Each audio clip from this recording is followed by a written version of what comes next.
Selamat malam pemirsa, Anda menyaksikan Prime Time Talk bersama saya Ani Rahmi. Komisi Pemilihan Umum DKI Jakarta telah menutup pendaftaran calon gubernur dan wakil gubernur DKI Jakarta dari jalur perseorangan. Gubernur DKI Jakarta Basuki Cahayapurnama atau Ahok yang awalnya yakin maju melalui jalur independen tidak mendaftar karena telah memutuskan maju bersama partai. Hal itu berarti nasib petahana menjadi cagup DKI Jakarta dipastikan berada di genggaman tangan partai politik pengusung. Kini Ahok dalam posisi menunggu didaftarkan oleh parpol pendukung pada September mendatang. Perubahan peta politik termasuk partai politik yang akan mengusungnya sangat cair. Secair sang petahana yang mengabaikan sejuta KTP dukungan dari teman Ahok. Bagaimana dinamika dukungan parpol kepada Ahok dalam Pilgub DKI mendatang? Untuk membahasnya di studio telah hadir pengurus DPP Partai Nasdem Taufik Basari dan juga Wakil Sekjen DPP PDIP Yuriko Sotarduga. Selamat malam Bapak-Bapak. Selamat malam Mbak. Terima kasih sudah hadir di Berita 1 TV. Kita ke Mas Tobas terlebih dahulu nih. Pertanyaannya, ini ada kabar yang kurang enak bahwa partai pendukung Ahok belum tentu solid gitu. Masih ada kemungkinan main mata. Sebetulnya seberapa solid? Ya, pertanyaannya kabarnya dari mana? Kalau kita telusuri, kabar itu kan isu itu dilontarkan pertama kali dari Pak Bambang Deha, yang mengutarakan bahwa ya nanti Pak Ahok ini kan belum tentu maju, ada kemungkinan partai politik lain bisa mundur. Itu kan bukan dari partai politik pendukung Pak Ahok sendiri yang memunculkan isu itu, ataupun dari elit-elit partai politik yang mendukung Pak Ahok. Jadi ada isu tersebut dihembuskan, ditangkap media, digoreng-goreng, jadilah menjadi isu yang sebenarnya sama sekali bukan isu. Oke, jadi tidak seperti itu. Tidak seperti itu sama sekali, tidak ada. Sebenarnya seperti apa? Kita sangat solid ya. Kita sudah bentuk tim pemenangan, sudah membagi peran dan tugas ya. Terus kita beberapa kali rapat, jadi tidak pernah sedikit pun terbersit akan mundur dari dukungan ke Pak Ahok. Jikapun itu terjadi, itu namanya bunuh diri politik.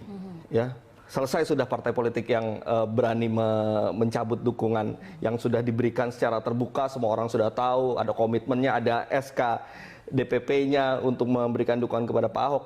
Itu terlalu gila lah kalau menurut saya kalau ada yang Jadi Anda membantahnya dan menyatakan bahwa partai pendukung Ahok solid begitu ya? Solid dan tidak pernah ada isu tersebut yang muncul secara real. Ya kalau ada yang menghembuskan kemudian digoreng-goreng ya itulah politik.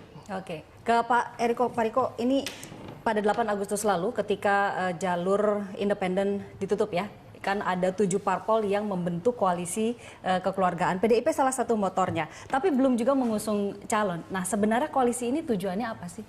Oh iya Mbak, jadi begini, kita kan mempunyai tahapan yang kita menghargai betul mekanisme yang ada di dalam PDI Perjuangan, atau kalau kita sebut demokrasi ala PDI Perjuangan. Kita itu menyaring dari tingkat bawah. Saya tidak tahu kalau di tempat Mas Tobas, karena kami sudah mempunyai struktural sampai di tingkat anak ranting, tingkat RW, dan itu bisa dicek di setiap wilayah di DKI Jakarta.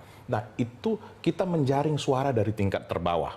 Itu naik satu persatu dari mulai anak ranting ke PAC, ke DPC, dan kemudian akhirnya ke DPD. Nah, tahapan seperti dan tugas DPD lah menjalin komunikasi ke seluruh partai-partai yang ada. Bukan hanya 7 partai, bahkan juga ke partainya Mas Taufik Basari juga. Kita menjalin komunikasi politik tingkat DPD ya, artinya tingkat DPD. Nah, ini semua dikumpulkan menjadi bahan untuk yang pembahasan dalam tingkat rapat DPP. Karena semua keputusan datangnya nanti dari DPP yang diputuskan dalam pleno DPP yang dipimpin langsung oleh Ketua Umum. Nah, itu salah satu bahan. Bahan kedua juga, seperti sekarang kami sedang mengadakan reses. Seperti kami DPR RI sekarang sedang reses, saya sedang turun di DKI Jakarta, di Jakarta Selatan Pusat di dapil kami. Dan juga DPRD pada periode yang lalu dan periode ini juga akan turun dalam reses. Dan itu akan menjaring data-data bahan yang akan disampaikan kepada DPP. Sebenarnya keinginan masyarakat DKI itu seperti apa sih sesungguhnya? Karena sebenarnya kita harus mengingat, yang memilih ini nanti kan masyarakat DKI, bukan kaum elit saja, bahwa masyarakat DKI yang demikian cair. Inilah yang menentukan siapa yang akan dia pilih pemimpinnya. Nah, hal ketiga, Mbak, bahwa kita juga melihat hasil survei yang ada, baik survei juga eksternal yang dilakukan oleh banyak pihak maupun juga survei internal.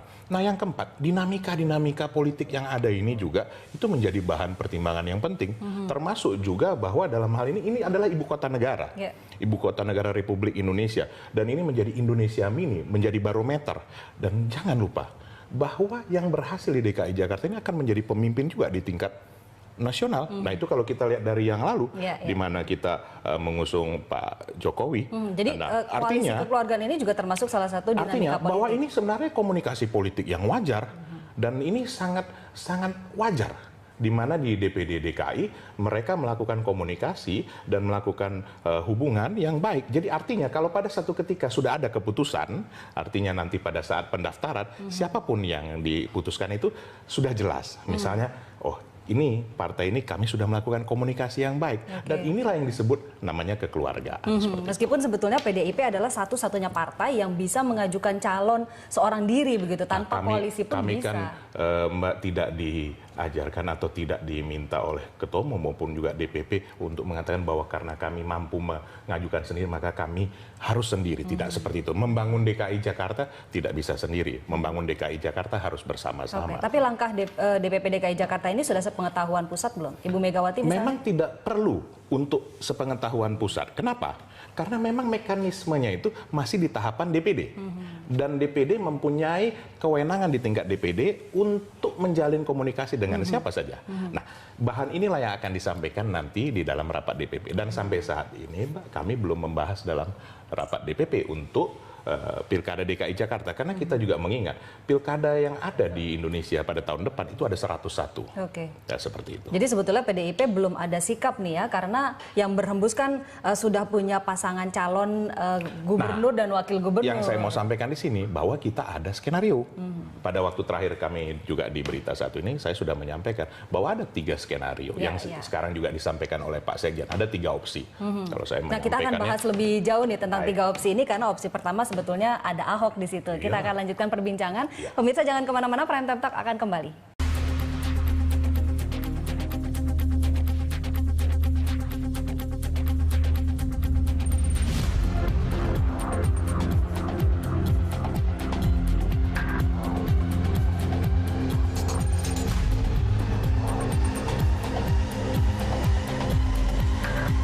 Sebelum saya lanjutkan perbincangan kita pada malam hari ini, kita ikuti terlebih dahulu pernyataan Ahok berikut ini. Pak, kalau misalkan dari 3 partai ada yang pecah satu, Pak, bagaimana, Pak? Ya nggak ikut. Bapak bakal? Nggak ikut dong, gimana mau ikut? Berarti nggak nyari dukungan koalisi lagi satu partai? Koalisi di mana? Teman Ahok udah lewat untuk ini. Andalan kita kan memang independen, ya, teman Ahok. Cuma kan kita kan menghargai mereka juga. Ketika partai menghargai teman Ahok, maka saya dengan teman Ahok juga menghargai partai, menaruh kepercayaan. Kalau ternyata mereka mengingkari kepercayaan yang kami berikan, ya sudah, berarti kita sial aja ditipu partai kan. Tapi kan politik kan jangka panjang. Politik itu panjang, kayak maraton dan maraton lagi. 2019 kita bisa bangkit lagi. Nah, jadi makanya sebenarnya andalan kita kan teman Ahok dari awal. Masyarakat, partisipasi masyarakat. Lalu partai mendukung, lalu kita respect dong. Kamu mendukung, ya kita respect. Sama-sama kasih Anda kehormatan, sama-sama kita menghargai.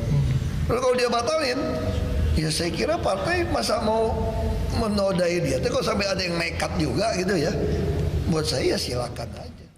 Ya, Mas Taufik, komentarnya Ahok sangat ringan sekali. Kalau ada yang mundur ya udah sial kita ditipu parpol. Nah, sebetulnya komunikasi dengan Ahok dan juga antar parpol pendukungnya, ada 3 parpol ini seperti apa?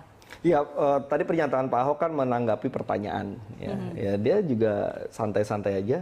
Ya kalau misalnya ada yang begitu nekat, ya sudah berarti saya sial ditipu partai politik kan gitu. Nah artinya kalau misalnya memang ada yang melakukan itu ya berarti gak ada yang salah dari yang dikatakan oleh Pak Ahok. Berarti partai politik itu sudah menipu. Simpel itu juga. Jadi Anda sudah menegaskan bahwa tidak ada satupun dari 3 parpol ini yang akan menipu Ahok. Tidak, saya yakin partai politik kita sudah sangat dewasa ya berpikirnya jangka panjang, ingin juga menjaga kepercayaan dari masyarakat. Tentu kalau misalnya kita berpikir bahwa partai politik ini hidup hanya untuk Pilkada 2017 di DKI Jakarta ini sangat pendek sekali pikirannya. Ya, jadi pasti akan berpikir panjang, tidak mungkin melakukan hal-hal yang sangat blunder. Dan saya sangat yakin antara Nasdem, Hanura dan Golkar kita sudah solid, kita sudah terus-menerus bekerja ya, membagi peran dan tidak ada sedikit pun pembicaraan soal itu. Oke, menyikapi terbentuknya koalisi kekeluargaan yang secara tegas ada di seberang gitu. Adakah langkah yang dilakukan oleh parpol-parpol pendukung? Pertama, kita tidak merasa perlu untuk melakukan langkah-langkah tertentu mengantisipasi koalisi kekeluargaan yang kemarin dibentuk. Ya, pertama karena kita juga masih melihatnya itu kan bukan keputusan DPP. Ya, kalau sudah ada keputusan DPP baru kita akan berhitung. Tapi ini kan baru kumpul-kumpul di tingkatan DKI Jakarta yang kemudian masih dinamis, pun juga belum ada nama yang muncul. Jadi koalisi tapi belum ada nama yang dimunculkan kan. Jadi ya sudah, ya itu kita anggap sebagai bagian dari proses yang tidak perlu kita tanggapi secara serius. Nanti kita akan tunggu dari DPP-nya masing-masing. Atau bisa juga DPP-nya juga tidak seperti apa yang disampaikan oleh pengurus tingkat DKI, belum tentu juga. Nah, jadi kita masih menunggulah apa yang akan diputuskan oleh DPP partai masing-masing. Tapi yang jelas kita pun juga di 3 partai pendukung Pak Ahok ini bersama teman Ahok dan relawan lainnya membuka pintu seluas-luasnya bagi setiap partai politik yang ingin bergabung bersama untuk mendukung Pak Ahok. Ya termasuk juga PDI Perjuangan. Itu Pak diundang, kita Pak juga buka masalah nanti PDI Perjuangan akan mau memasuki pintu itu atau tidak. Itu tentu ada sepenuhnya kewenangan dari PDI Perjuangan. Tapi yang jelas kita tidak mau dari awal menutup pintu dan memonopoli bahwa Pak Ahok ini hanya milik kita bertiga. Tidak. Pak Ahok itu milik kita bersama, milik seluruh masyarakat, sehingga semakin banyak partai politik yang akan mendukung Pak Ahok, menurut kita makin baik. Oke, komunikasi politik dengan koalisi kekeluargaan seperti apa? Apakah memang ada komunikasi, lalu ada upaya untuk mengajak untuk bergabung? Secara informal kita jalankan terus komunikasi politik itu. Ya, sembari juga menunggu keputusan dari DPP-nya masing-masing. Jadi ya kita sadar setiap partai politik punya mekanismenya masing-masing, termasuk ya PDI Perjuangan misalnya tadi sudah dijelaskan bahwa harus ada pendaftaran dan sebagainya yang mungkin berbeda-beda. Ya Nasdem kita juga ada pendaftaran di tingkat bawah, tapi kita bisa mengesampingkan hal yang formal. Ketika kita melihat sesuatu yang lebih substantif, ya Ahok ini kita melihatnya lebih substantif. Oleh karena itu begitu Ahok menyatakan maju, kemudian ada teman Ahok yang mendukung, meskipun KTP-nya pada saat itu juga masih berapa ratus ribu, kita pun sudah langsung mendukung tanpa syarat. Nah, jadi beda-beda memang setiap partai, dan kita akan menghormati juga apa yang dijalankan oleh PDI Perjuangan dengan sistem dan mekanisme di internalnya masing-masing. Oke, Pak Eriko, ini karena memang dinamikanya jadi sangat menarik gitu. Seolah-olah ada 2 kubu, yaitu koalisi kekeluargaan dan juga ada partai pendukung, 3 partai. Tapi jadi menarik karena Ketua DPP Hanura DKI Jakarta Muhammad Sangaji ini mengatakan, oh tenang saja, minggu depan akan ada 2 partai yang akan bergabung bersama kita. Nah, komentar Anda seperti apa melihat dinamika seperti ini? Ya, saya tidak ingin mengomentari hal-hal seperti itu karena memang beliau sendiri yang lebih tahu. Mungkin ditanyakan saja kepada partai besar, paling besar kan PDIP. Mungkin ditanyakan saja kepada beliau karena di kami tentunya kan sudah disampaikan oleh Sekjen dan saya sudah menyampaikan ada 3 skenario. Termasuk di 3 skenario ini adalah kalau di skenario yang saya sampaikan, pertama adalah mencalonkan yang sudah mengikuti fit and proper test, karena kita harus menghargai hal itu. Itu sudah dijalani demikian sempurna sampai di akhirnya ada 6 nama. Dan itu bersama dengan kader kita. Apakah di calon posisi gubernur atau wakil gubernur, itu tentu bisa kita simulasikan. Di skenario kedua, itu adalah mengajukan kader kita sendiri. Karena memang memungkinkan kedua-duanya untuk maju kader sendiri, dan memang kapabilitasnya juga memungkinkan. Kemudian juga ini bisa menjadi nanti 3 pasang kemungkinan di DKI Jakarta. Dan ini pilihannya juga lebih banyak kepada masyarakat DKI Jakarta. Nah, yang ketiga, kenapa saya sebut paling belakangnya, ya petahana dengan kader kami tentunya. Kenapa? Ini sebenarnya Mbak, seperti gayung bersambut, seperti bertepuk 2 tangan, harus bersambung. Kalau bertepuk sebelah tangan, hanya angin yang digapai. Artinya, kalau kita menginginkan kita untuk didukung, untuk dimenangkan, untuk menjadi bagian daripada ini, ya tentunya sampaikan dengan sungguh-sungguh bahwa saya ingin dibantu, saya ingin didukung, saya ingin menjadi bersama-sama, kan sebenarnya hal yang simpel saja. Dan itu sudah dari awal kami sampaikan, ini terbuka karpet merah. Tetapi sampai saat ini belum ada. Nah, itu saja sebenarnya. Jadi ada 3 skenario ini masih sangat memungkinkan. Sekali lagi, Mbak, kalau kita melihat ya, tahapan pilkada yang dilakukan saat ini melalui KPU, KPUD sangat baik. Artinya, waktu yang sangat cukup. Kalau kita melihat pendaftaran tanggal 19 sampai 21 masih ada 40 hari lebih. Bahkan setelah pendaftaran untuk menuju sampai di pilkada tanggal 15 Februari itu masih ada 130-140 hari untuk melakukan sosialisasi. Jadi siapapun nanti yang dipilih, ini harus yang terbaik untuk masyarakat DKI Jakarta. Dan itu sekarang intinya. ini masih menimbang antara opsi-opsi yang ada. Tapi arahnya kemana? Apakah sudah ada pembicaraan? Ya kalau ini disampaikan sekarang berarti sudah tuntas ya Mas Tobas. Sudah tidak ada lagi proses yang berikutnya kan. Biar bagaimanapun juga ini proses ini harus, kalau ini di PDI Perjuangan kita jalankan konsisten. Bahwa proses ini harus dihormati sampai dengan akhir. Ya, kita telah terhubung dengan Mas Mas Yunarto Wijaya. Halo, selamat malam Mas Yunarto. Selamat malam. Ya, ini saya sedang bersama Pak Eriko Sutarduga dan juga Mas Taufik Basari di sini sedang membicarakan posisi Ahok yang belum malam, aman. Bang Eriko, Mas Tobas. Malam, Mas Yunarto. Malam, Mas Yuk. Mas Toto, Anda melihat sebetulnya seberapa cair nih peta politik dalam Pilkada DKI Jakarta kali ini? Karena sepertinya ada 2 kubu yang tercipta. Tapi juga apakah ini masih bisa berubah atau Anda melihat 2 kubu ini sudah ajak? Iya, pilkada ini kan incumbent-nya masih bisa maju kembali. Definisinya dari pilkada ketika incumbent masih bisa maju kembali adalah evaluasi terhadap incumbent. Jadi kutub pertama kan pasti kutub incumbent ya, Ahok. Dan kalau kita lihat dalam perkembangan akan ada berapa pasang, akan ada berapa kutub, kita harus akui juga sekarang PDIP menjadi poros penentu, menjadi putri cantik yang diperebutkan. Apapun hasil akhirnya nanti, karena ketika PDIP nanti bersikap itu yang paling menentukan bagaimana konstelasi ke depan. Pilihan skenario pertama adalah apabila PDIP ikut mendukung Ahok, tentu saja hampir bisa dipastikan hanya akan ada 2 kutub dari sisa kursi yang ada. Mungkin akan ada partai-partai menengah yang ikut bergabung, dan saya pikir Gerindra dan PKS mungkin partai yang paling terakhir paling mungkin bergabung begitu, atau membuat poros baru paling tidak. Di situ akan ada kemungkinan, di situ akan terjadi 2 pasang saja. Atau pilihan lain ketika PDIP memutuskan kadernya sendiri, bisa jadi ada 2 skenario juga. Skenario pertama menggandeng koalisi Gerindra PKS yang sudah menyatakan dukungan kepada Sandi. Kalau itu terjadi berarti akan terjadi koalisi besar yang akan berhadapan dengan Ahok head to head. Katakanlah di sini yang paling santer, paling sering disebut namanya Ibu Risma misalnya. Tapi bukan tidak mungkin juga PDIP katakanlah misalnya memunculkan nama Risma atau kader yang lain, belum tentu harus bergabung dengan poros yang dibangun oleh Gerindra. Ketika itu terjadi, mungkin akan ada 3 pasang. Kemungkinannya seperti itu. Jadi memang sekarang yang sedang ditunggu adalah sikap dari PDIP. Terlepas disengaja atau tidak, ya kita harus akui, putri cantiknya detik ini adalah PDIP.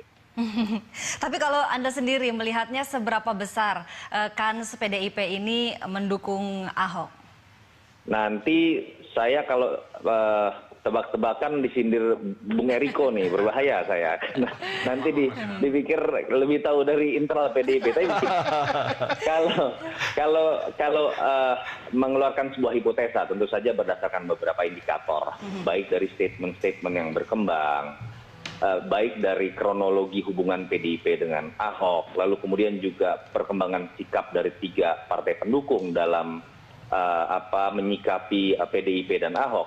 Saya melihat peluang dari dukungan PDIP kepada Ahok masih sangat besar. Pertama, perbedaan mendasar dari Ahok dengan PDIP kalau kita baca di kronologinya kan sebetulnya bukan masalah substansi kritik PDIP misalnya terhadap kebijakan-kebijakan Ahok, tapi kepada bagaimana mekanisme penetapan calon yang sempat berbeda. 1 jalur independen, 1 jalur parpol. Tetapi detik ini perbedaan mendasar itu sebetulnya sudah tidak ada lagi. Ya, tinggal pertanyaannya kan lalu apa lagi yang menjadi penghalang? Itu pertama. Yang kedua, ya katakanlah saya berspekulasi begitu ya. Saya tidak bisa membayangkan ada sosok jembatan di sini, penengah di sini, dalam hal ini Pak Jokowi, petugas partai PDIP, tapi di sisi lain juga dia adalah tanda kutip ya mantan bos Ahok. Saya tidak bisa membayangkan seorang Jokowi berpangku tangan melihat penerus posisi politiknya berhadapan-hadapan dengan partainya sendiri. Baik dalam konteks meneruskan keberhasilan Jakarta ataupun dalam konteks 2019. Ini saya pikir tidak menguntungkan. Itu dua variabel dari beberapa variabel yang mungkin bisa dianalisis. Dan kalau kita coba baca juga, dukungan dari 3 partai sangat terbuka untuk PDIP masuk. Bahkan sudah beberapa partai menyatakan dukungan apabila Jarod menjadi wagub. Dan kalau kita lihat juga statement dari Ahok sendiri, termasuk statement dari beberapa teman PDIP, terutama kemarin ya, dari beberapa petinggi PDIP, termasuk Pak Sekjen sendiri, saya pikir tidak lagi pada suasana konfliktual, lebih kepada membuka peluang apapun, termasuk dengan incumbent, dan jauh lebih sejuk dibandingkan kita lihat minggu-minggu lalu. Itu menurut saya sinyalemen yang bisa dilihat. Ya, Mas Toto, ini kita juga membahas bahwa posisi Ahok hingga saat ini sebetulnya belum aman. Setelah jalur independen ditutup oleh KPUD, maka satu-satunya jalur Ahok untuk maju ke dalam pilkada adalah parpol. Nah, sementara kan ini juga artinya posisi tawar Ahok juga semakin lemah gitu. Bagaimana Anda melihat hal ini? Sebetulnya tidak lemah ya, artinya begini, sebetulnya kalau kita baca kemarin kan ada celetukan dari Mas Bambang DH saja, mungkin saja ada partai yang tiba-tiba tidak jadi mendukung Ahok, itu bagaimana nanti ceritanya? Itu betul, dalam logika prosedur penetapan calon, ketika Ahok sudah mengorbankan jalur independen, lalu hanya berharap pada 3 partai yang jumlahnya tanda kutip pas-pasan, satu partai kabur itu kan langsung tidak lolos begitu misalnya kan. Jadi itu hanya logika yang sempat disinggung oleh Mas Bambang DH. Tapi saya pikir begini, Ahok memiliki modal kuat elektabilitas yang saya pikir itu tidak dengan mudah begitu ya, kemudian ditinggalkan oleh partai-partai. Dan itu yang menurut saya menjadi modal buat Ahok. Dan saya pikir termasuk bagaimana Nasdem, saya pikir punya komitmen tersendiri lah, tidak hanya sebatas lisan di media, yang saya pikir tidak sedemikian mudah begitu saja dicabut. Walaupun dalam politik segala kemungkinan bisa terjadi. Dan saya pikir Ahok juga sudah bersikap realistis. Ada pergeseran statement saya pikir ya, dari yang terkesan merasa aman dengan 3 parpol. Kalau kita lihat Ahok juga kemudian sangat terbuka dengan PDIP.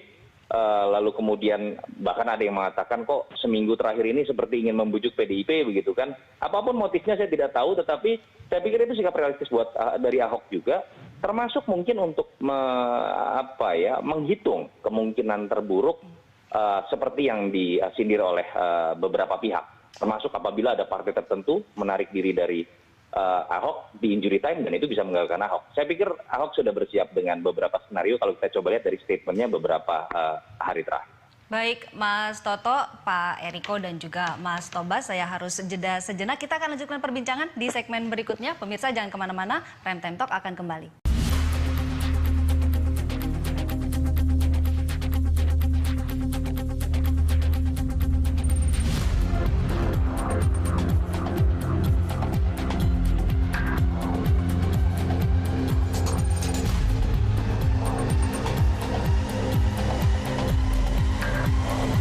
Anda kembali menyaksikan Prime Time Talk, pemirsa, dan saya memberi kesempatan kepada Anda, pemirsa, untuk bisa bergabung bersama kami dalam perbincangan kami pada malam hari ini. Dan sudah ada Bapak Indra dari Ciputat. Selamat malam, Pak Indra. Selamat malam, Bapak-Bapak, Ibu-Ibu. Ya, Pak Indra, silakan, Pak. Ya, menurut saya gini, Bu, ya. Pak Ahok sama Pak Jarod itu kan sudah bagus, ya. Menurut saya sih nggak perlu ada yang yang sudah baik itu ya sudah teruskan aja gitu loh. Seperti Ibu Megawati juga bilang kan, apa yang sudah baik ya diteruskan aja gitu. Karena gini, kalau berubah pimpinan daerah, maka nanti aturan akan berubah juga. Sekarang ini saya urus-urus itu nggak terlalu sulit gitu loh. Kalau nanti ganti gubernur, ganti rubah. Baru-baru ini kan ada full day school itu kan. Nah, lihat aja. Itu yang nanti yang dirasakan rakyat, maksudnya rakyat Jakarta juga. Kalau menurut saya yang sudah bagus ya sudah gitu loh. Dan feeling saya sih ya, tahu saya Ibu Megawati itu dia punya prinsip. Dia akan dukung Ahok itu. Masalah wakilnya siapa ya itu terserah Ibu Mega. Itu aja sih. Terima kasih. Baik, terima kasih Pak Indra. Pak Eriko, komentarnya seperti apa? Ini pemirsa kami sudah yakin bahwa Bu Mega akan mendukung Ahok, lalu Ahok juga sudah yakin bahwa PDIP akan mendukung dirinya seperti Pilkada 2012 lalu, di mana dukungan itu dikeluarkan pada saat injury time. Keyakinan ini kan pasti ada dasarnya.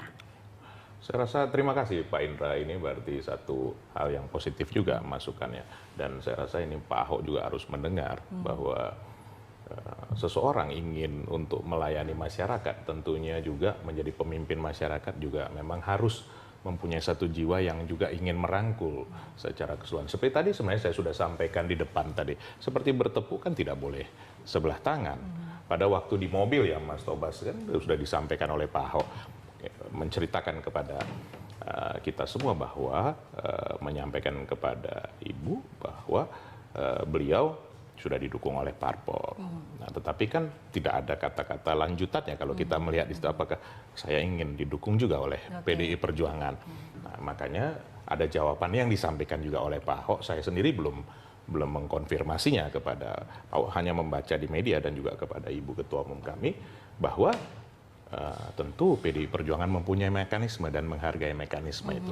Nah, sekali lagi saya sampaikan Pak Indra, di dalam salah satu mekanisme tadi itu, di dalam satu dari 3 skenario itu masih ada kemungkinan dari petahana bersama kader kami tentunya. Tadi Bapak sampaikan dengan Pak Jarod. Nah, ini satu hal yang sangat positif. Ya mudah-mudahan ini bisa didengar juga oleh Pak Ahok. Nah, juga menjadi keinginan dari beliau juga untuk ingin didukung oleh PDI Perjuangan. Jadi statement itu yang ditunggu oleh PDIP bahwa saya rasa saya ingin didukung juga oleh kesungguhan PDIP. itu penting sekali. Ada satu hal lagi juga Mbak, ini yang saya mau ingatkan melalui kesempatan media ini. Tadi saya kebetulan turun di RW 03 di Cikini.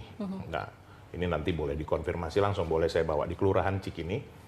Masyarakat di tingkat bawah, masyarakat yang ada di pinggiran kali itu, mereka sangat mengkhawatirkan terhadap incumbent. Apa yang dikhawatirkan? Bahwa kehidupan mereka di Jakarta ini nanti tidak terjamin. Bahwa Jakarta ini bukan untuk semua. Harusnya kan Jakarta untuk semua, untuk siapa saja. Apakah Jakarta ini hanya untuk yang memang mempunyai kehidupan yang mapan? Nah, ini juga menjadi satu ingatan untuk Pak Ahok. Nah, ini juga menjawab Pak Indra ini tadi. Jadi memang betul-betul masyarakat di DKI ini sekarang terbelah. Ada yang sangat menginginkan petahana, tapi ada juga yang sebagian besar juga tidak tapi dari karena survei yang dilaksanakan oleh berbagai lembaga kan menunjukkan bahwa elektabilitas Ahok jauh lebih tinggi dibandingkan kandidat-kandidat lain. Nah, ini kenyataan yang ada. Kita boleh sama-sama kunjungi masyarakat yang ada di lokasi. Karena bagaimanapun juga survei ini kan tentunya juga menjadi salah satu bahan. Tetapi kita juga harus mengingat pertarungan yang sesungguhnya kan juga belum ada. Artinya kan belum ada nama yang terdaftar yang ya katakanlah siapapun belum ada yang terdaftar di sini.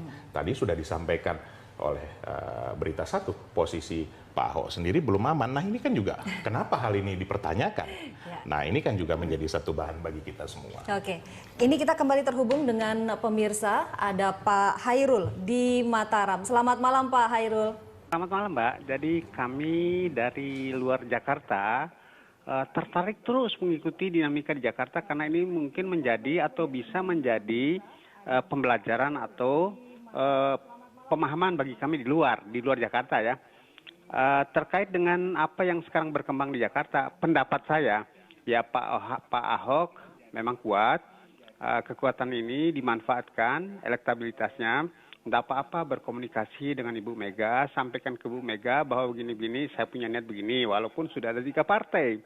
Yang kedua, ini pendapat kami, biarkanlah Surabaya itu dipimpin oleh pemimpin yang bagus seperti Bu Risma. Kasihan kalau yang bagus-bagus tarik semua ke Jakarta. Bila perlu, Jakarta cari calon lain yang kalau memang mau mengalahkan Ahok, tentu kalahkan dengan cara-cara yang baik dan benar.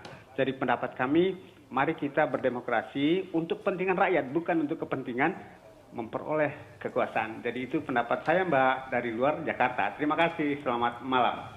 Ya, baik, terima kasih Pak Hairul atas masukannya. Ini menarik, justru dari luar Jakarta juga memperhatikan dinamika yang terjadi di Jakarta. Ada imbauan untuk Pak Ahok dan juga ada imbauan bahwa Ibu Risma jangan diganggu. Ini menarik sekali. Nah, kita ke Pak Taufik terlebih dahulu. Ini kan publik ini ingin melihat Ahok dengan pasangannya. Tapi mengapa dari parpol pendukung Ahok sepertinya tidak kunjung menunjuk gitu siapa yang bisa mendampingi Pak Ahok sebagai calon wakil gubernur? Ya, jadi memang komitmen yang diberikan kepada Pak Ahok dari partai politik ini kita berikan tanpa syarat. Jadi kita tidak mensyaratkan bahwa kita dukung berarti wakilnya harus si A, si B, si C, atau kita meminta bagian tertentu, tidak. Dan itu diawali oleh Nasdem memang. Nasdem begitu dukung kita langsung menyatakan seperti itu, dan ternyata hal yang sama juga diberikan oleh Hanura dan Golkar yang tidak meminta harus siapa wakilnya. Kita serahkan sepenuhnya kepada Pak Ahok untuk memilih siapa wakilnya. Yang penting adalah wakilnya ini adalah orang yang bisa diajak bekerja sama untuk menjalankan pemerintahan ini, sehingga ya masyarakat akan mendapatkan pemimpin yang bisa saling bahu-membahu untuk DKI Jakarta. Tapi saya ada sedikit tambahan dari apa yang disampaikan oleh Mas Eriko tadi. Jadi tadi kan berkunjung di daerah Ciki ini ada masukan dari masyarakat. Alangkah baiknya juga kita ini juga bisa memberikan informasi bahwa ya, masyarakat ini yang ada di pinggir kali itu jikapun nanti harus direlokasi pasti akan disediakan terlebih dahulu rusun seperti yang sudah ada. Jadi malah ada peningkatan kehidupan. Nah ini supaya informasinya jelas, jangan sampai kemudian yang muncul adalah bayangan-bayangan ketakutan yang ternyata tidak seperti itu. Nah ini yang menjadi tugas kita semua dalam pilkada ini, supaya semua masyarakat bisa mengetahui apa yang benar dan tidak termakan isu-isu yang keliru. Ya, Mas Taufik ini masih berbicara soal calon wakil gubernur. Kalau misalnya PDIP masuk nih, misalnya kan dinamika politik masih bisa, lalu muncul dengan nama, apakah 3 parpol ini bisa menerima? Sepanjang Pak Ahoknya menerima calon wakil tersebut, kita tidak ada masalah. Menerima dan kemudian ternyata memang cocok dan bisa bekerja sama. Itu kita akan mendukung dengan senang hati. Jadi tidak ada masalah. Tidak ada hal yang perlu kita khawatirkan mengenai wakil dari manapun. Oke. Saya menyapa ke Mas Toto. Terakhir, Mas Toto ini berbicara masalah calon wakil gubernur. Nah, apakah wakil ini nantinya akan jadi kunci dinamika dukungan parpol? Dan kalau menurut Mas Toto sendiri, siapa yang pas mendampingi Ahok? Ya, logikanya seperti ini. Biar bagaimanapun ada harga yang harus dinilai ya, tanda kutip sebagai bentuk penghargaan terhadap masing-masing parpol yang memiliki nilai tersendiri. Harus diakui PDIP partai terbesar, katakanlah. Dan ada 3 partai menengah lain, Nasdem, Hanura, dengan Golkar. Ketika berbicara mengenai keadilan, saya pribadi misalnya melihat, pertama dalam pemposisian partai pengusung atau partai pendukung, saya pikir harus disederajatkan bahwa keempat partai, katakanlah PDIP bergabung, itu betul-betul sama-sama disebut sebagai partai pengusung, bukan sebatas partai pendukung. Tidak ada derajat yang membuat masing-masing partai berbeda, itu yang pertama. Yang kedua, tetapi tentu betul bahwa dibutuhkan penghargaan lebih, katakanlah terhadap partai terbesar yang akan juga memiliki kontribusi lebih banyak secara kuantitatif untuk menjaga incumbent, katakanlah terpilih lagi sampai 5 tahun ke depan. Ya, tentu saja bicara mengenai wakil. Saya pikir itu yang biasa terjadi ya dalam pola negosiasi dan kompromi secara kekuasaan. Dan kalau kita lihat bukan hal yang sebetulnya sulit, karena sebetulnya PDIP sudah memiliki sejarah ketika kadernya sekarang sudah menemani Ahok. Jadi kalau mau disimpulkan, ya ujungnya menurut saya langkah paling realistis untuk bisa buat Ahok menarik PDIP menjadi bagian dari pemenangan kampanye nanti, ketika meneruskan apa yang sudah ada sekarang, Ahok dan Jarot. Dan saya pikir dari pernyataan teman-teman Nasdem, Hanura, dan Golkar, sampai detik ini menurut saya tidak ada penolakan juga, dengan catatan seperti Mas Tobas tadi katakan, selama memang Ahok yang memutuskan. Baik, Mas Toto, terima kasih banyak atas kebersamaannya dengan Berita Terima kasih. pada Sama-sama, Bang malam Eriko, hari ini. Mas Sukses Tobas. selalu. Terima kasih. Ke Pak Eriko nih, ini Ya. banyak pihak yang menyatakan bahwa minggu-minggu depan akan ada kejutan nih, Mas Eriko. Tidak hanya dari Ketua Hanura DKI Muhammad Sangaji, bahkan juga dari Sekjen PDIP Hasto Kristianto mengatakan bahwa akan ada kejutan. Bisa dapat bocoran nggak kejutannya apa?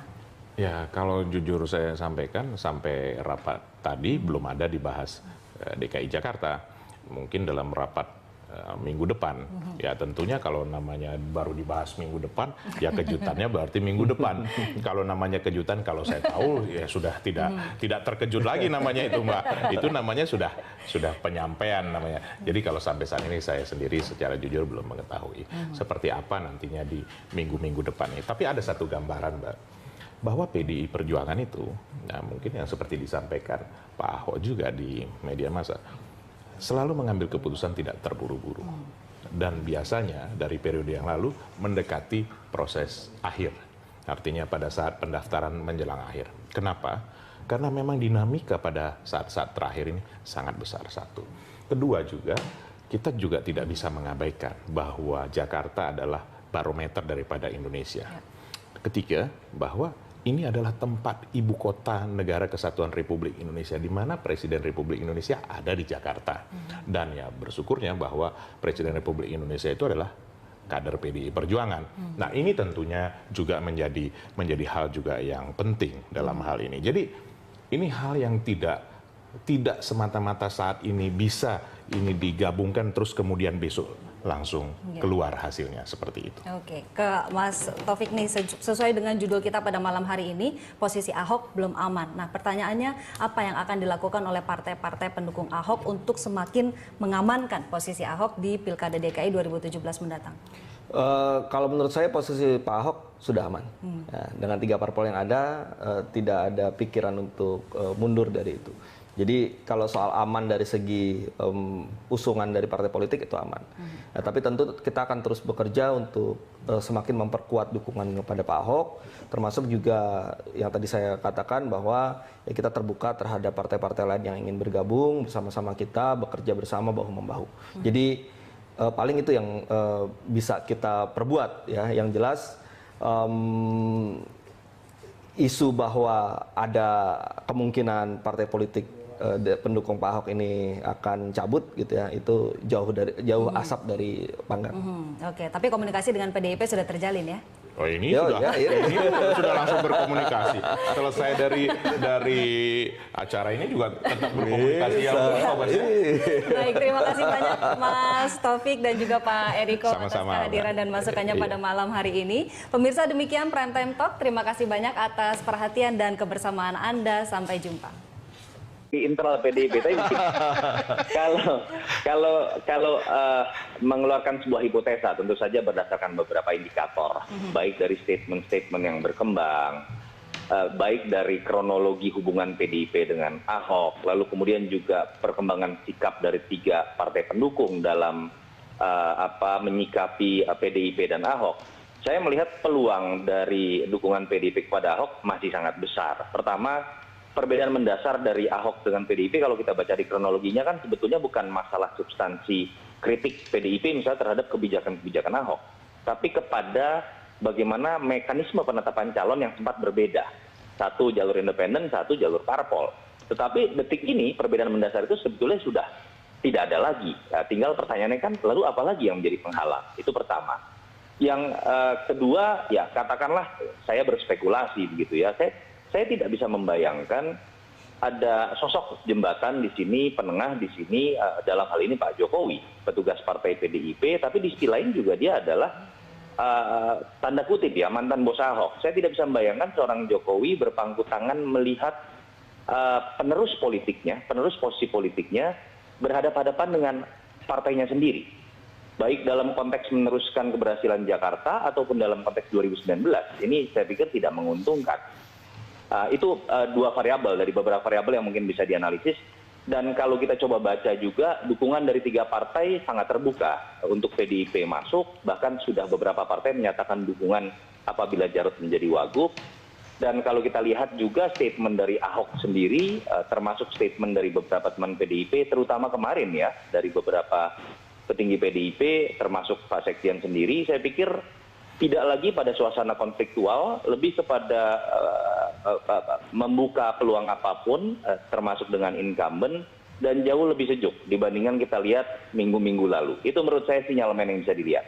Ya, Mas Toto, ini kita juga membahas bahwa posisi Ahok hingga saat ini sebetulnya belum aman. Setelah jalur independen ditutup oleh KPUD, maka satu-satunya jalur Ahok untuk maju ke dalam pilkada adalah parpol. Nah, sementara kan ini juga artinya posisi tawar Ahok juga semakin lemah gitu. Bagaimana Anda melihat hal ini? Sebetulnya tidak lemah ya, artinya begini, sebetulnya kalau kita baca kemarin kan ada celetukan dari Mas Bambang Deha saja, mungkin saja ada partai yang tiba-tiba tidak jadi mendukung Ahok, itu bagaimana nanti ceritanya, itu betul, dalam logika prosedur penetapan calon, ketika Ahok sudah mengorbankan jalur independen, lalu hanya berharap pada 3 partai yang jumlahnya tanda kutip pas-pasan, satu partai kabur itu kan langsung tidak lolos begitu misalnya kan, jadi itu hanya logika ya, sempat disinggung oleh Mas Bambang Deha, tapi saya pikir begini, Ahok memiliki modal kuat elektabilitas yang saya pikir itu tidak dengan mudah begitu ya, kemudian ditinggalkan oleh partai-partai dan itu yang menurut saya menjadi modal buat Ahok, dan saya pikir termasuk bagaimana Nasdem saya pikir punya komitmen tersendiri lah, tidak hanya sebatas lisan di media, yang saya pikir tidak sedemikian mudah begitu saja dicabut. Walaupun dalam politik segala kemungkinan bisa terjadi. Dan saya pikir Ahok juga sudah bersikap realistis. Ada pergeseran statement saya pikir ya, dari yang terkesan merasa aman dengan 3 parpol. Kalau kita lihat Ahok juga kemudian sangat terbuka dengan PDIP. Lalu kemudian bahkan ada yang mengatakan kok seminggu terakhir ini seperti ingin membujuk PDIP begitu kan. Apapun motifnya saya tidak tahu, tetapi saya pikir itu sikap realistis buat dari Ahok juga, termasuk mungkin untuk menghitung kemungkinan terburuk seperti yang disindir oleh beberapa pihak, termasuk apabila ada partai tertentu menarik diri dari Ahok di injury time dan itu bisa menggagalkan Ahok. Saya pikir Ahok sudah bersiap dengan beberapa skenario kalau kita coba lihat dari statementnya beberapa hari terakhir. Baik, Mas Toto, Pak Eriko, dan juga Mas Tobas, saya harus jeda sejenak. Kita akan lanjutkan perbincangan di segmen berikutnya. Pemirsa jangan kemana-mana, Prime Time Talk akan kembali.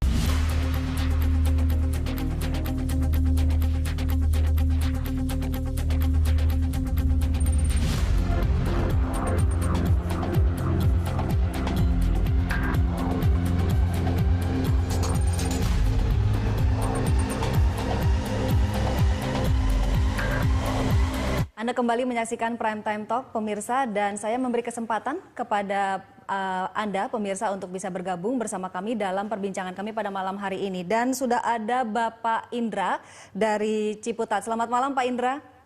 Selamat malam, Bapak-Bapak, Ibu-Ibu. Ya, Pak Indra, silakan, Pak. Ya, menurut saya gini, Bu ya. Pak Ahok sama Pak Jarot itu kan sudah bagus ya. Menurut saya sih nggak perlu ada yang yang sudah baik itu ya sudah teruskan aja gitu loh. Seperti Ibu Megawati juga bilang kan, apa yang sudah baik ya diteruskan aja gitu. Karena gini, kalau berubah pimpinan daerah, maka nanti aturan akan berubah juga. Sekarang ini saya urus-urus itu nggak terlalu sulit gitu loh. Kalau nanti ganti gubernur, ganti rubah. Baru-baru ini kan ada full day school itu kan. Nah, lihat aja. Itu yang nanti yang dirasakan rakyat, maksudnya rakyat Jakarta juga. Kalau menurut saya yang sudah bagus ya sudah gitu loh. Dan feeling saya sih ya, tahu saya Ibu Megawati itu dia punya prinsip. Dia akan dukung Ahok itu. Masalah wakilnya siapa ya itu terserah Ibu Mega. Itu aja sih. Terima kasih. Baik, terima kasih Pak Indra. Pak Eriko, komentarnya seperti apa? Ini pemirsa kami sudah yakin bahwa Bu Mega akan mendukung Ahok. Lalu Ahok juga sudah yakin bahwa PDIP akan mendukung dirinya seperti Pilkada 2012 lalu, di mana dukungan calon seorang diri begitu, tanpa koalisi pun kami bisa. Kami kan Mbak tidak diajarkan atau tidak diminta oleh Ketua Umum maupun juga DPP untuk mengatakan bahwa karena kami mampu mengajukan sendiri maka kami harus sendiri. Tidak seperti itu. Membangun DKI Jakarta tidak bisa sendiri. Membangun DKI Jakarta harus bersama-sama. Tapi langkah DPP DKI Jakarta ini sudah sepengetahuan pusat belum? Ibu Megawati misalnya? Memang tidak perlu untuk sepengetahuan pusat. Kenapa? Karena memang mekanismenya itu masih di tahapan DPD. Dan DPD mempunyai kewenangan di tingkat DPD untuk menjalin komunikasi dengan siapa saja. Nah, bahan inilah yang akan disampaikan nanti di dalam rapat DPP. Dan sampai saat ini kami belum membahas dalam rapat DPP untuk Pilkada DKI Jakarta, karena kita juga mengingat pilkada yang ada di Indonesia pada tahun depan itu ada 101. Oke. Ya, seperti itu. Jadi sebetulnya PDIP belum ada sikap nih ya, karena yang berhembus kan sudah punya pasangan calon gubernur dan wakil gubernur. Yang saya mau sampaikan di sini bahwa kita ada skenario. Pada waktu terakhir kami juga di Berita Satu ini, saya sudah menyampaikan bahwa ada 3 skenario yang sekarang juga disampaikan oleh Pak Sekjen. Ada 3 opsi. Kalau saya Nah, kita akan bahas lebih jauh nih tentang 3 opsi ini, karena opsi pertama sebetulnya ada Ahok di situ. Kita akan lanjutkan perbincangan. Pemirsa jangan kemana-mana, Prime Time Talk akan kembali.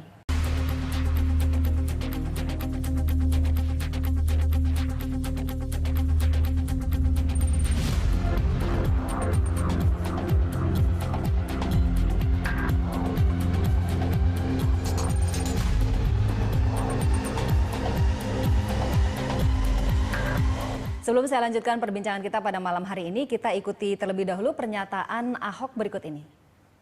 Pak, kalau misalkan dari 3 partai ada yang pecah satu, Pak, bagaimana, Pak? Ya nggak ikut. Bapak batal? Nggak ikut dong. Gimana mau ikut? Berarti nggak nyari dukungan koalisi lagi satu partai? Koalisi di mana? Teman Ahok udah lewat untuk ini. Andalan kita kan memang independen, ya, teman Ahok. Cuma kan kita kan menghargai mereka juga. Ketika partai menghargai teman Ahok, maka saya dengan teman Ahok juga menghargai partai, menaruh kepercayaan. Kalau ternyata mereka mengingkari kepercayaan yang kami berikan, ya sudah, berarti kita sial aja ditipu partai kan. Tapi kan politik kan jangka panjang.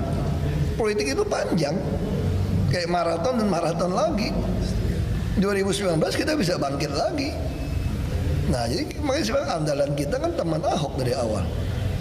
Masyarakat, partisipasi masyarakat. Lalu partai mendukung, lalu kita respect dong. Kamu mendukung, ya kita respect. Sama-sama kasih Anda kehormatan, sama-sama kita menghargai. Lalu kalau dia batalin, ya saya kira partai masa mau menodai dia. Tapi kalau sampai ada yang nekat juga gitu ya, buat saya ya silakan aja.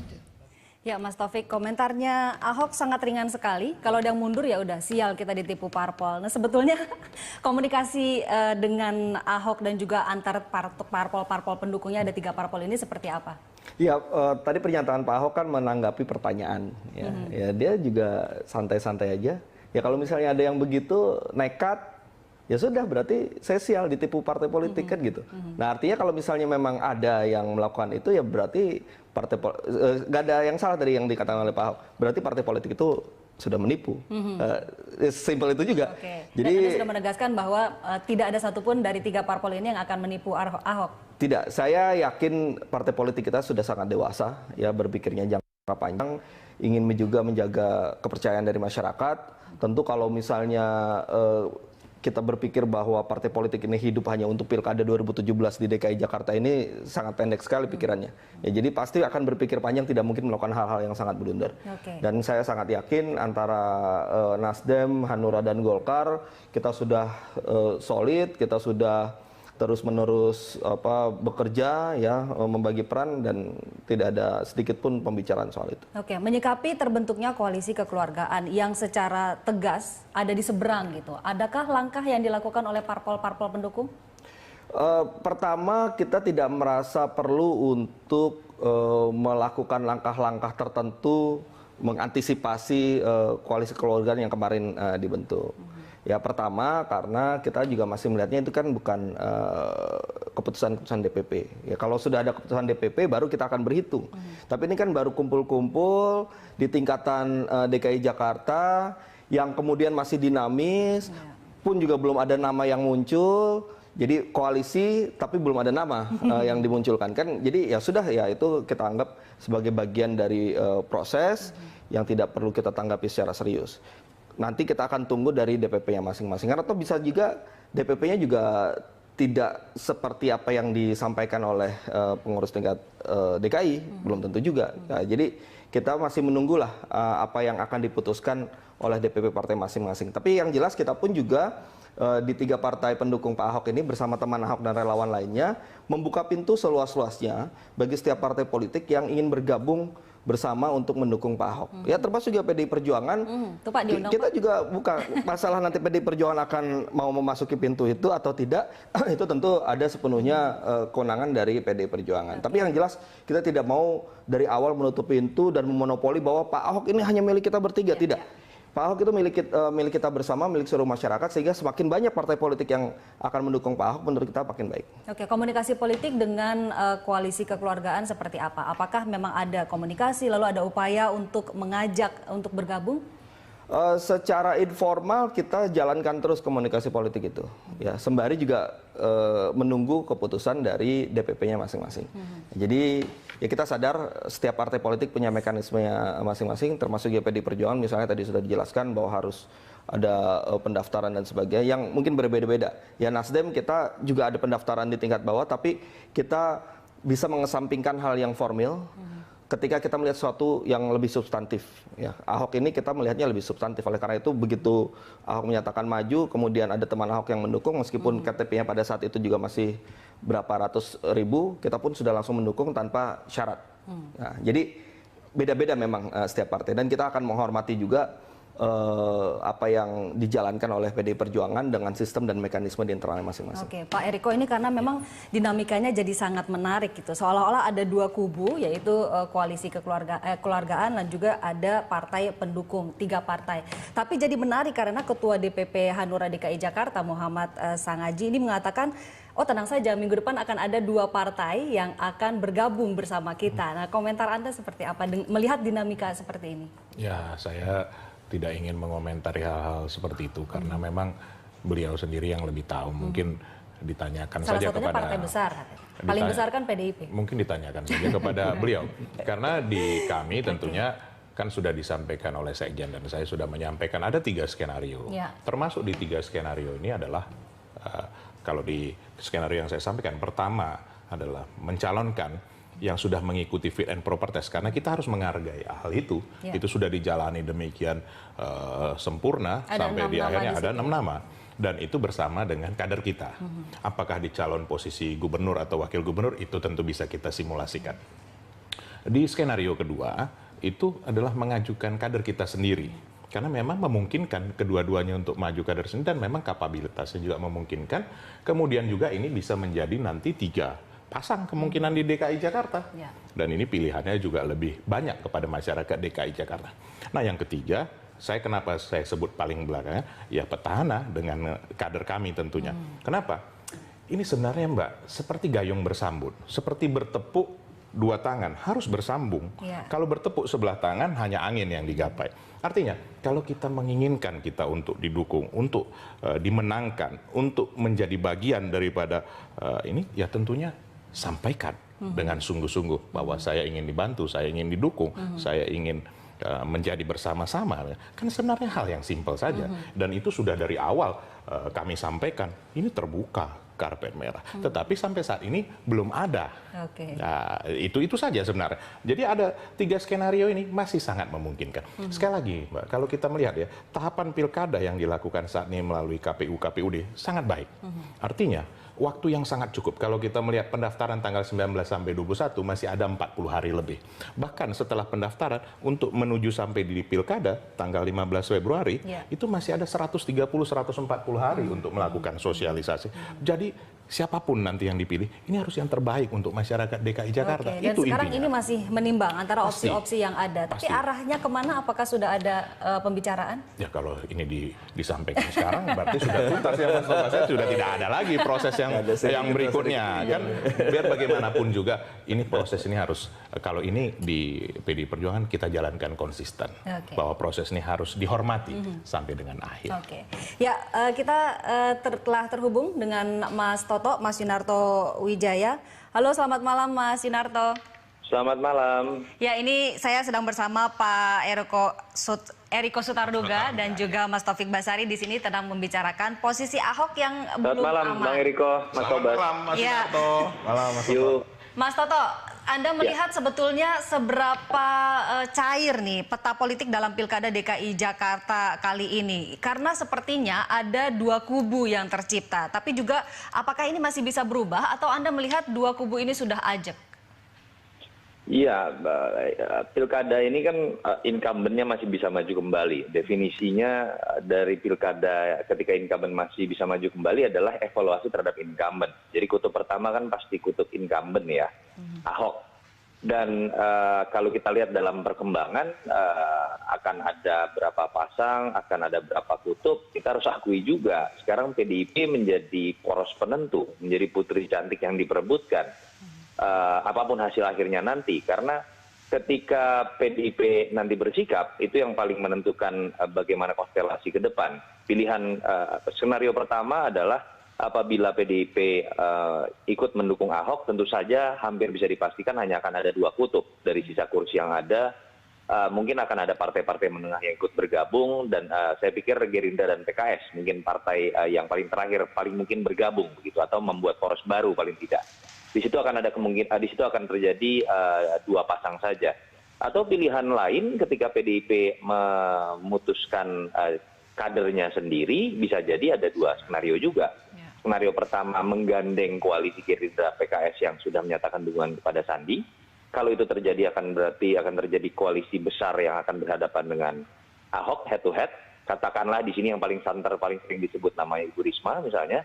Tapi bukan tidak mungkin juga PDIP katakanlah misalnya memunculkan nama Risma atau kader yang lain, belum tentu harus bergabung dengan poros yang dibangun oleh Gerindra. Ketika itu terjadi, mungkin akan ada 3 pasang. Kemungkinannya seperti itu. Jadi memang sekarang yang sedang ditunggu adalah sikap dari PDIP. Terlepas disengaja atau tidak, ya kita harus akui, putri cantiknya detik ini adalah PDIP. Tapi kalau Anda sendiri melihatnya seberapa besar kans PDIP ini mendukung Ahok? Nanti saya kalau tebak-tebakan disindir Bung Eriko nih, berbahaya saya. Nanti dipikir lebih tahu dari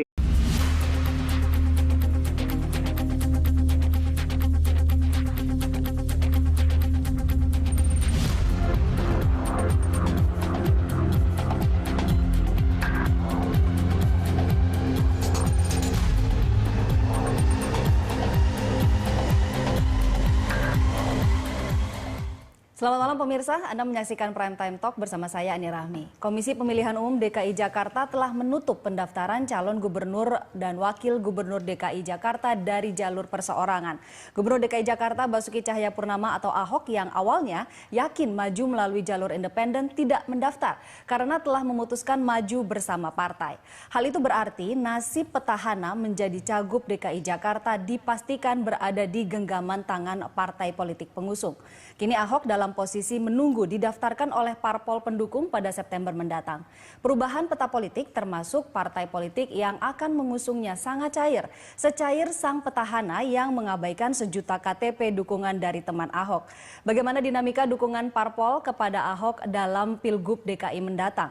Untuk membahasnya di studio telah hadir pengurus DPP Partai Nasdem Taufik Basari dan juga Wakil Sekjen DPP PDIP Yuriko Sotarduga. Selamat malam Bapak-Bapak. Selamat malam Mbak. Terima kasih sudah hadir di Berita 1 TV. Kita ke Mas Tobas terlebih dahulu nih. Pertanyaannya, ini ada kabar yang kurang enak bahwa partai pendukung Ahok belum tentu solid gitu. Masih ada kemungkinan main mata. Sebetulnya seberapa solid? Ya, pertanyaannya kabarnya dari mana? Kalau kita telusuri, kabar itu kan isu itu dilontarkan pertama kali dari Pak Bambang Deha, yang mengutarakan bahwa ya nanti Pak Ahok ini kan belum tentu maju, ada kemungkinan partai politik lain bisa mundur. Itu kan bukan dari partai politik pendukung Pak Ahok sendiri yang memunculkan isu itu, ataupun dari elit-elit partai politik yang mendukung Pak Ahok.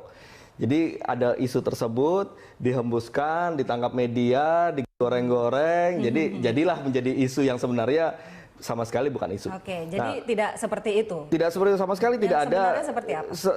Kita sangat solid ya. Kita sudah bentuk tim pemenangan, sudah membagi peran dan tugas ya. Terus kita beberapa kali rapat, jadi tidak pernah sedikit pun terbersit akan mundur dari dukungan ke Pak Ahok. Jikapun itu terjadi, itu namanya bunuh diri politik.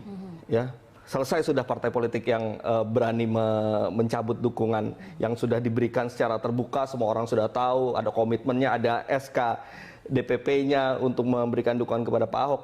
itu terlalu gila lah kalau menurut saya kalau ada yang Jadi Anda sampai membantahnya mencabut. dan menyatakan bahwa partai pendukung Ahok solid begitu ya? Solid dan tidak pernah ada isu tersebut yang muncul secara real. Ya kalau ada yang menghembuskan kemudian digoreng-goreng ya itulah politik. Oke, ke Pak Riko, ini pada 8 Agustus lalu ketika jalur independen ditutup ya, kan ada 7 parpol yang membentuk koalisi kekeluargaan. PDIP salah satu motornya, tapi belum juga mengusung calon. Nah sebenarnya koalisi ini tujuannya apa sih?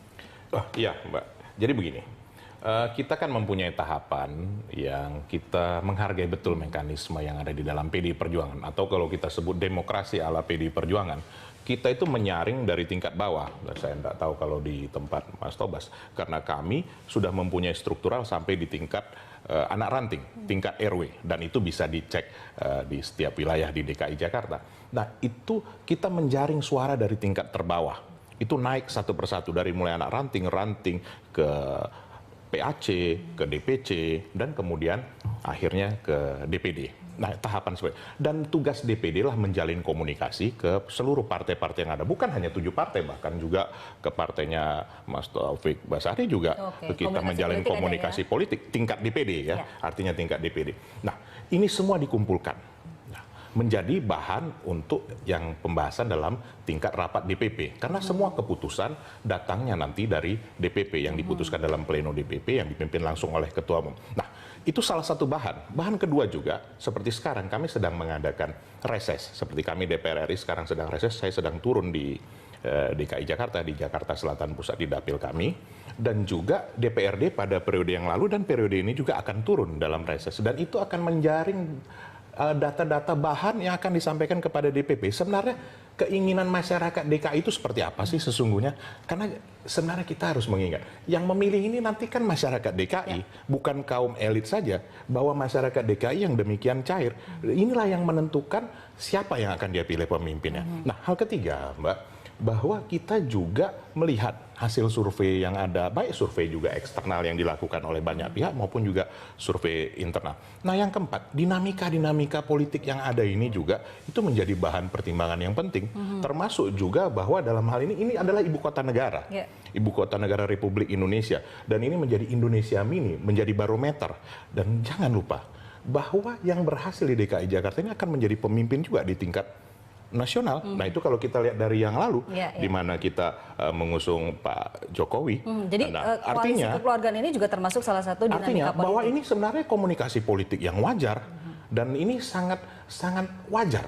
Di mana di DPD DKI mereka melakukan komunikasi dan melakukan hubungan yang baik. Jadi artinya kalau pada satu ketika sudah ada keputusan, artinya nanti pada saat pendaftaran, siapapun yang diputuskan itu sudah jelas. Misalnya, ini partai ini kami sudah melakukan komunikasi yang baik, dan inilah yang disebut namanya kekeluargaan.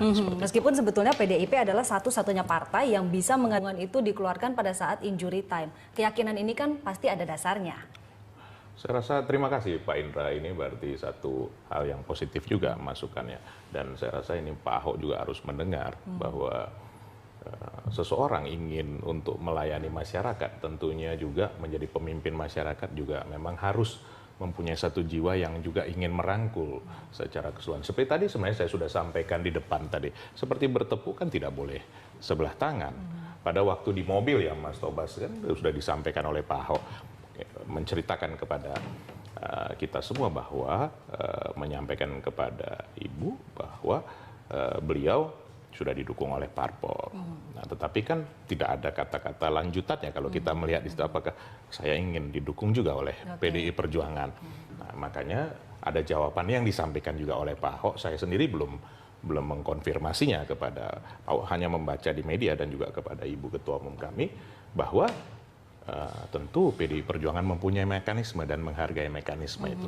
Nah, sekali lagi saya sampaikan, Pak Indra, di dalam salah satu mekanisme tadi itu, di dalam satu dari 3 skenario itu masih ada kemungkinan dari petahana bersama kader kami tentunya. Tadi Bapak sampaikan dengan Pak Jarod. Nah, ini satu hal yang sangat positif, yang mudah-mudahan ini bisa didengar juga oleh Pak Ahok. Nah, juga menjadi keinginan dari beliau juga untuk ingin didukung oleh PDI Perjuangan. Jadi statement itu yang ditunggu oleh PDIP bahwa saya rasa saya ingin didukung juga kesungguhan oleh PDIP. itu penting sekali. Ada satu hal lagi juga Mbak, ini yang saya mau ingatkan melalui kesempatan media ini. Tadi saya kebetulan turun di RW 03 di Cikini.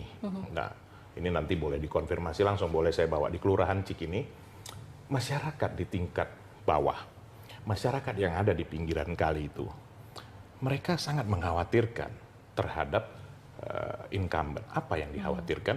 Bahwa kehidupan mereka di Jakarta ini nanti tidak terjamin. Bahwa Jakarta ini bukan untuk semua. Harusnya kan Jakarta untuk semua, untuk siapa saja. Apakah Jakarta ini hanya untuk yang memang mempunyai kehidupan yang mapan? Nah, ini juga menjadi satu ingatan untuk Pak Ahok. Nah, ini juga menjawab Pak Indra ini tadi. Jadi memang betul-betul masyarakat di DKI ini sekarang terbelah. Ada yang sangat menginginkan petahana, tapi ada juga yang sebagian besar juga tidak. Oke, tapi dari survei yang dilaksanakan oleh berbagai lembaga kan menunjukkan bahwa elektabilitas Ahok jauh lebih tinggi dibandingkan kandidat-kandidat lain. Nah, ini kenyataan yang ada. Kita boleh sama-sama kunjungi masyarakat yang ada di lokasi. Karena bagaimanapun juga, survei ini kan tentunya juga menjadi salah satu bahan. Ya. Tetapi kita juga harus mengingat, pertarungan yang sesungguhnya kan juga belum ada. Artinya kan belum ada nama yang terdaftar. Yang, ya katakanlah, siapapun belum ada yang terdaftar di sini. Tadi sudah disampaikan oleh Berita Satu, posisi Pak Ahok sendiri belum aman. Nah, ini kan juga kenapa hal ini dipertanyakan. Ya. Nah, ini kan juga menjadi satu bahan bagi kita semua. Oke, ini kita kembali terhubung dengan pemirsa, ada Pak Hairul di Mataram. Selamat malam Pak Hairul. Selamat malam Mbak, jadi kami dari luar Jakarta tertarik terus mengikuti dinamika di Jakarta karena ini mungkin menjadi atau bisa menjadi pembelajaran atau pemahaman bagi kami di luar Jakarta ya.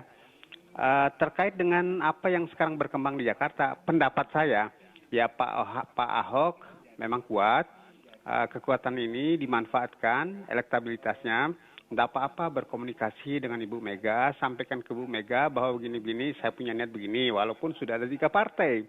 Yang kedua, ini pendapat kami, biarkanlah Surabaya itu dipimpin oleh pemimpin yang bagus seperti Bu Risma. Kasihan kalau yang bagus-bagus tarik semua ke Jakarta. Bila perlu, Jakarta cari calon lain yang kalau memang mau mengalahkan Ahok, tentu kalahkan dengan cara-cara yang baik dan benar. Jadi pendapat kami, mari kita berdemokrasi untuk kepentingan rakyat, bukan untuk kepentingan memperoleh kekuasaan. Jadi itu pendapat saya Mbak dari luar Jakarta. Terima kasih, selamat malam. Ya, baik, terima kasih Pak Hairul atas masukannya. Ini menarik, justru dari luar Jakarta juga memperhatikan dinamika yang terjadi di Jakarta. Ada imbauan untuk Pak Ahok dan juga ada imbauan bahwa Ibu Risma jangan diganggu. Ini menarik sekali. Nah, kita ke Pak Taufik terlebih dahulu. Ini kan publik ini ingin melihat Ahok dengan pasangannya. Tapi mengapa dari parpol pendukung Ahok sepertinya tidak kunjung menunjuk gitu siapa yang bisa mendampingi Pak Ahok sebagai calon wakil gubernur? Ya, jadi memang komitmen yang diberikan kepada Pak Ahok dari partai politik ini kita berikan tanpa syarat. Jadi kita tidak mensyaratkan bahwa kita dukung berarti wakilnya harus si A, si B, si C, atau kita meminta bagian tertentu, tidak. Dan itu diawali oleh Nasdem memang. Nasdem begitu dukung kita langsung menyatakan seperti itu, dan ternyata hal yang sama juga diberikan oleh Hanura dan Golkar yang tidak meminta harus siapa wakilnya. Kita serahkan sepenuhnya kepada Pak Ahok untuk memilih siapa wakilnya. Yang penting adalah wakilnya ini adalah orang yang bisa diajak bekerja sama untuk menjalankan pemerintahan ini, sehingga ya masyarakat akan mendapatkan pemimpin yang bisa saling bahu-membahu untuk DKI Jakarta. Nah, tapi saya ada sedikit tambahan dari apa yang disampaikan oleh Mas Eriko tadi. Jadi tadi kan berkunjung di daerah Cikini, ada masukan dari masyarakat.